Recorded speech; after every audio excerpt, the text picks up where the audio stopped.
శివశంకర్ గారు చెప్పండి, ఈ పరిణామాల ప్రభావం ఏమిటి? నిన్న రాచమల్లి గారు అడిగిన వాటికి వారు ఏమైనా సమాధానం ఇవ్వగలిగారా? ఎందుకు పదే పదే ఈ ఇష్యూని రేజ్ చేయడం ద్వారా తెలుగుదేశం పార్టీ వారికి కానీ చంద్రబాబు గారు అనండి వాళ్ళకి ఉపయోగపడేలాగా ఎందుకు ప్రవర్తిస్తున్నారు? అంటే ఈ విషయం గురించి ఆ విజయమ్మ గారి గురించి మాట్లాడాలంటే కూడా చాలా బాధగా ఉంది. ఎందుకంటే కనుక ఇందాక రాఘవన్న చెప్పినట్టు కానీ రాజమౌళి గారు చెప్పిన మా అందరికి తల్లి కంటే ఎక్కువ స్థానం. జగన్మోహన్ రెడ్డి గారు ఎంత ప్రేమిస్తామో అంతకు 100 విజయమ్మ గారు అంటే కనుక అంత గౌరవం మా పార్టీలో ఉన్నటువంటి ప్రతి ఒక్కరికి ఉంది. కానీ ఈ రోజు ఆమె రాసినటువంటి లేఖ గురించి మాట్లాడిన అలాంటి చిన్న వాళ్ళు కూడా అంటే నిజంగా కళ్ళ వెంబడి నీళ్ళు వస్తా ఉన్నాయి.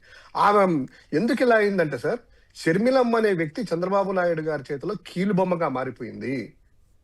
పూర్తిగా కీలుబొమ్మగా మారి జగన్మోహన్ రెడ్డి గారిని ఏ విధంగా గతంలో ఇదే తెలుగుదేశం పార్టీ చంద్రబాబు నాయుడు కాంగ్రెస్ తో కలిపి 16 నెలలు జైల్లో పెట్టి వైఎస్ రాజశేఖర రెడ్డి గారు మరణించిన తర్వాత ఏ విధంగా వాళ్ళు ఇబ్బందులు పెట్టారో ఇప్పటికీ కూడా జగన్మోహన్ రెడ్డి గారిని ఆయనకు గట్ల దగ్గర కానీ ఎక్కడా కూడా సమస్యలు ఏమీ లేవు. కానీ ఈ యొక్క చంద్రబాబు నాయుడు అనేటువంటి వ్యక్తి చిరకాలము ఆయనకు ఆయన పార్టీకి కేవలం శత్రువులు అనేటువంటిది వైఎస్ కుటుంబం మాత్రమే.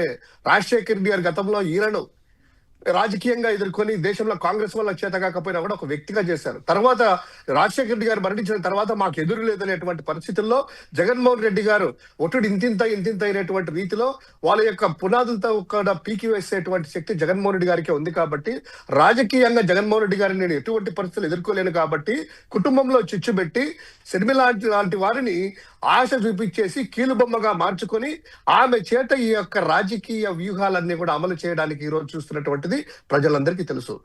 ఇక ఆ షర్మిలమ్మ గారికి సంబంధించింది కానీ ఇది కానీ వాళ్ళు చెప్పినటువంటి విజయమ్మ గారు ఆ లేఖలో ప్రస్తావించిన దానికి నేను రాజమౌళి గారు సూటిగా అడిగారు. మళ్ళీ ప్రజలకు ఒకసారి చెప్తా ఉన్నాము, ఇంతవరకు మా ఆస్తులు ఏవి కూడా పంపకాలు జరగలేదనేటువంటిది ఒక పదం కూడా ఆ యొక్క అఫిడవిట్ లో రాశారు. సార్, అఫిడవిట్ లో నార్మల్ గా ఏదైనా కూడాను లెటర్ నోట్ పరంగా ప్రెస్ నోటో లేకపోతే ఇంకోటి వదులుతారు, లేదా నోట్ రాసేసి సంతకం పెట్టి వదులుతారు. కానీ ఇక్కడ 20 రూపాయల నోటరీ మీద స్టాంప్ వేసి ఇచ్చారు అంటే గనక ఒక్క దాని మర్మం ఏంటి? ఈ యొక్క జనాలు ఎవరు కూడాను ఆంధ్రప్రదేశ్ లో కాదు భారతదేశంలో కూడా ఏ జనాలు కూడాను నమ్మరు కాబట్టే దానికి ఇంకా అబ్బో స్టాంప్ వేశారు నోటరీలో ఇచ్చారనేటువంటి ఎల్లో మీడియా కథనం ప్రకారం వచ్చింది. ఎక్కడి నుంచి వచ్చింది ఆ నోటు? ఎల్లో మీడియాలో ఫస్ట్ ఎల్లో మీడియా సంబంధించినటువంటి ఆ Telugu Desam party social media accounts నుంచి ఫస్ట్ వచ్చింది. ఇదే కాదు, మొన్న కూడాను ఎన్సీఎల్టీలో జగన్మోహన్ రెడ్డి గారు విజయం సాధించారు కదా, న్యాయపరంగా వెళ్ళారు. న్యాయపరంగా ఎన్సీఎల్టీలో జగన్మోహన్ రెడ్డి అనుకూలంగా తీర్పు వచ్చిన తర్వాత మీరు అప్పీలేట్కి వెళ్ళారు చెన్నైకి. ఎస్, మీకు న్యాయపరంగా రావాలని ఫైట్ చేయడంలో తప్పులేదు.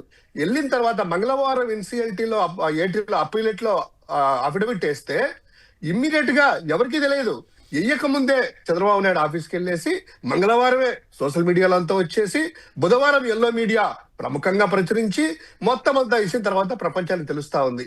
మీరేమన్నా మీ యొక్క షర్మిలమ్మ గారు ఏమన్నా తన యొక్క సోషల్ మీడియా అకౌంట్స్ హ్యాండిల్స్ లో పెట్టారా? లేదే.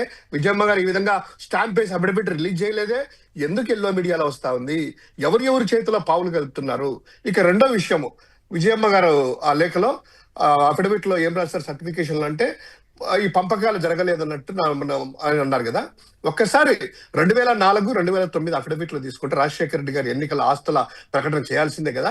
2004లో ఉన్నటువంటి ఆస్తుల్లో 2009లో అవి లేవు. ఎందుకంటే అవన్నీ కూడా పంపకాలు చేశారు కాబట్టి.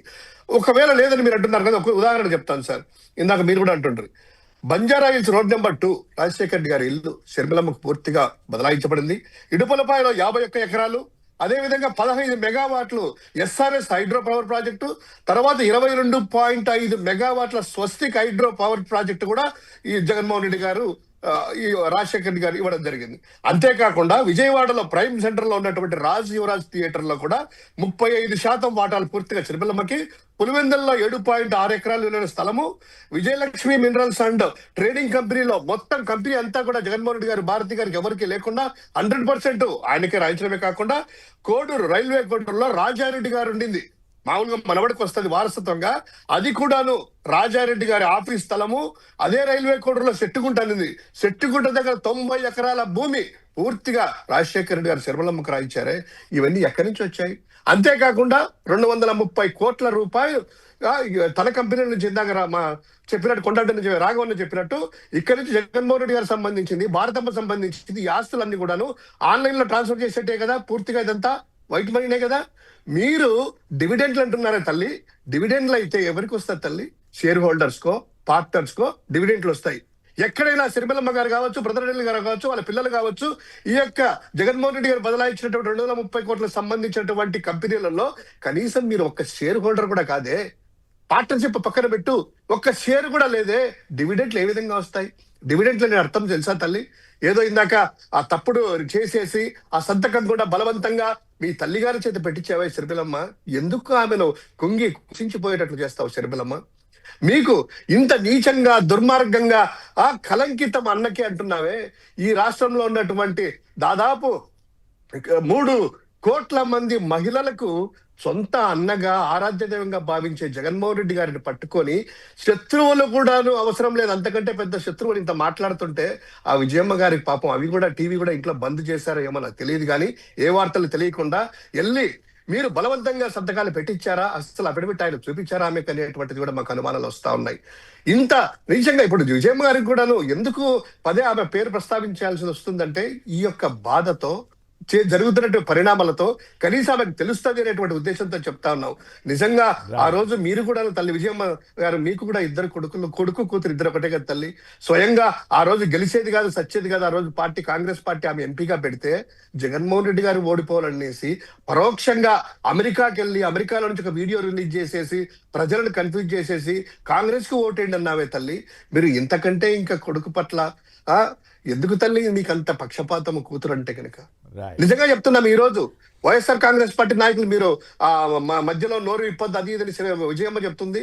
జగన్మోహన్ రెడ్డి గారు కూడాను మా నాయకుడు ఏ రోజు కూడాను ఈ పట్ల మీరు గమనించారో లేదో ఒకసారి ఉత్తరాంధ్రకి వెళ్తే పర్యటనలో మీడియా అడిగింది.